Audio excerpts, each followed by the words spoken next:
జై శ్రీరామ్. అందరికీ నమస్కారం. వాస్తు శాస్త్రం ప్రకారం ఇల్లు నిర్మాణం ఎలా ఉండాలి, ఇంటి గదులు ఏ దిశలో ఉండాలి, ఇలా ప్రతి విషయాల గురించి వాస్తు గ్రంథాల్లో ప్రస్తావించారు. వాస్తు ప్రకారం ఇంటి ప్రధాన ద్వారం తూర్పు దిశలో కానీ ఉత్తర దిశలో కానీ ఉండాలి. తూర్పు దిశ సూర్యోదయ దిశ. సూర్యుని శక్తివంతమైన కిరణాలు తూర్పు దిశ నుండే మీ ఇంట్లోకి ప్రవేశిస్తాయి.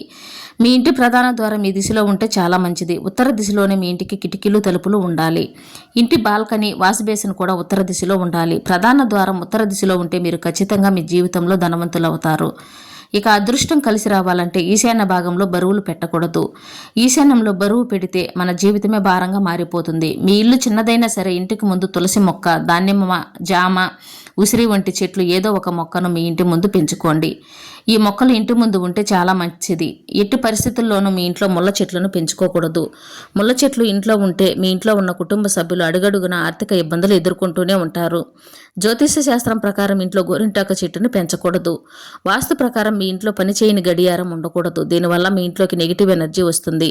అలాగే మీ ఇంట్లో ఇరిగిన వస్తువులు ఉంటే మీ ఇంటికి వాస్తు దోషం వస్తుంది. విరిగిన వస్తువులు ఇంట్లో ఉంచితే అసలు ఫలితాలు కలుగుతాయి. ఆర్థిక నష్టం, అనారోగ్య సమస్యలు వెంటాడుతాయి. కాబట్టి ఈ వస్తువులు ఇంట్లో ఉంటే వెంటనే వాటిని తొలగించండి.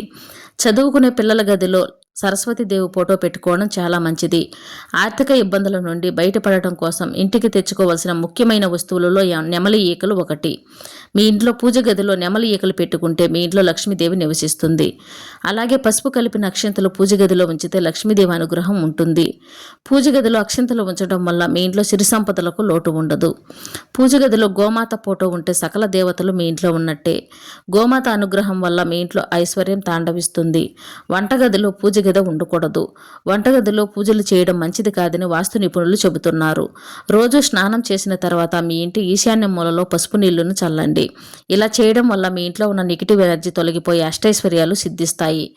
వాస్తు ప్రకారం మీరు నిద్రపోయేటప్పుడు మీ తలను దక్షిణ దిశలో కానీ తూర్పు దిశలో కానీ ఉండేలా చూసుకోండి. రావి చెట్టును దైవవృక్షాలుగా భావించి పూజిస్తారు. కానీ రావి చెట్టు ఇంట్లో కానీ ఆరుబయట కానీ పెరిగితే అశుభంగా పరిగణిస్తుంటారు. ఎందుకంటే ఇది పితృదోషానికి దారితీస్తుంది. కాబట్టి రావి చెట్టు మీ ఇంటి దగ్గర పెరిగితే వెంటనే తీసి పడేయండి. పడక గదిలో జంతువుల ఫోటోలు ఉంచకూడదు. ఇది అనారోగ్య సమస్యలను కలిగిస్తుంది. చాలామంది తమ బెడ్రూముల్లో టీవీలు, ల్యాప్టాప్లు పెడతారు. కానీ ఇది చాలా పెద్ద తప్పు. ఇలా ఉంటే భార్యాభర్తల మధ్య గొడవలు జరుగుతాయి. మీ పడక గదిలో రాధాకృష్ణుల బొమ్మలు పెట్టుకుంటే దంపతుల మధ్య కలహాలు ఉండవు, అన్యోన్యత పెరుగుతుంది. చాలామంది ఇళ్లలో సాలుగూళ్ళు కనిపిస్తూ ఉంటాయి. ఇవి రాబోయే కష్టాలను సూచికాలు.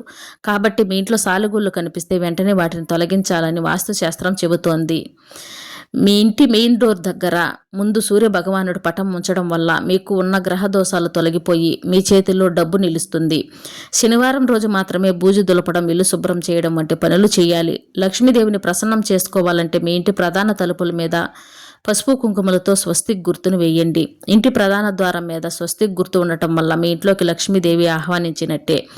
ఇది ముఖ్యమైన మార్గం. స్వస్తిక్ రాయడంతో పాటు ఇంటి ప్రధాన ద్వారం వద్ద రోజు ముగ్గు పెట్టి ప్రతి శుక్రవారం దీపం వెలిగిస్తే అది మీకు చాలా లాభదాయకంగా ఉంటుంది. మీ ఇంట్లో పేదరికం తొలగిపోయి ధనవంతులుగా మారాలంటే ఒక రాగి చెంబు నిండా నీళ్లు పోసి మీ ఇంట్లోని పూజ గదిలో ఉంచండి. మీ వంటగది లేదా బాత్రూమ్ పశ్చిమ దిశలో ఉండాలి. వంటగది మరియు బాత్రూమ్ ఒకదానికొకటి దగ్గరగా ఉండకూడదని గుర్తుంచుకోండి. దైవానికి సంబంధించిన దిశగా పరిగణిస్తారు ఈశాన్య దిశని. ఈశాన్య దిశలో నీటి బోరింగులు, పూజ గది ఉండాలి. వాయువ్య దిశలో పడక గది ఉంటే చాలా మంచిది. మెట్ల కింద పూజ గదిని ఎట్టి పరిస్థితుల్లోనూ నిర్మించకూడదు. వాస్తు ప్రకారం సూర్యాస్తమయం తర్వాత ఇంటిని ఊడవకూడదు. ఎందుకంటే సాయంత్రం సమయంలోనే లక్ష్మీదేవి ఇంటికి వచ్చే సమయం. కాబట్టి ఈ సమయంలో ఇంటిని ఊడిస్తే లక్ష్మీదేవి ఇంట్లోకి ప్రవేశించదు. చీపురును లక్ష్మీదేవి రూపంగా పరిగణించబడుతుంది. చీపురుని ఎప్పుడూ కూడా తలుపు దగ్గర పెట్టకూడదు. అంతేకాకుండా మీ ఇంటి మెయిన్ డోర్కి ఎప్పుడూ మామిడాకులు కట్టి ఉంచండి. మామిడాకులు ఉన్న ఇంట్లో నెగిటివ్ ఎనర్జీ బయటకు వస్తుంది. సాయంత్రం చేసే పూజలో ఎల్లప్పుడూ 2 దీపాలు నెయ్యితో వెలిగిస్తే లక్ష్మీదేవి అనుగ్రహం సులభంగా లభిస్తుంది. ఆవు నెయ్యితో దీపారాధన చేస్తే సర్వసుఖాలు, సౌభాగ్యాలు కలగతాయి. నువ్వుల నూనెతో దీపారాధన చేస్తే సమస్త దోషములు తొలగిపోతాయి. వాస్తు ప్రకారం శుక్రవారం రోజున రాళ్ల ఉప్పును కొనుగోలు చేస్తే లక్ష్మీదేవి మన ఇంటికి వస్తుందని ఆధ్యాత్మిక పండితులు చెబుతున్నారు. హిందూ విశ్వాసం ప్రకారం ఆదివారం రోజున రావి చెట్టులో దరిద్ర దేవత నివసిస్తుందంట. కనుక ఆదివారం రోజున రావి చెట్టు ఎట్టి పరిస్థితుల్లోనూ ముట్టుకోకూడదు. కొంతమంది పాత న్యూస్ పేపర్లను ఇంట్లోనే ఉంచుకుంటారు. కానీ వాస్తు ప్రకారం పాత న్యూస్ పేపర్లను మీ ఇంటికి దుష్టశక్తులు ఆహ్వానిస్తాయి.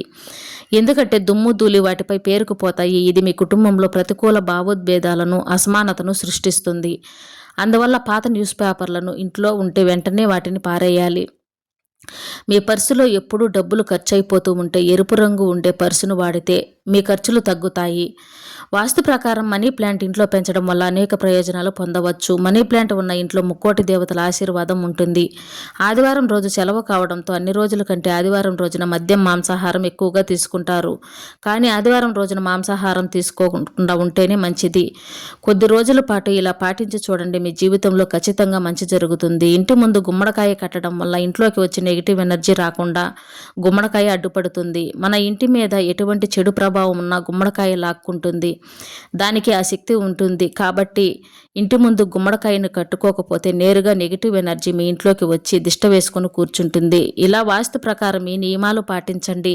లక్ష్మీదేవి ఇంట్లో తాండవిస్తుంది. ఆ లక్ష్మీ అనుగ్రహంతో మీ ఇల్లంతా సుఖ సంతోషాలతో అష్టైశ్వర్యాలతో తులతూగుతారు. జై శ్రీరామ్.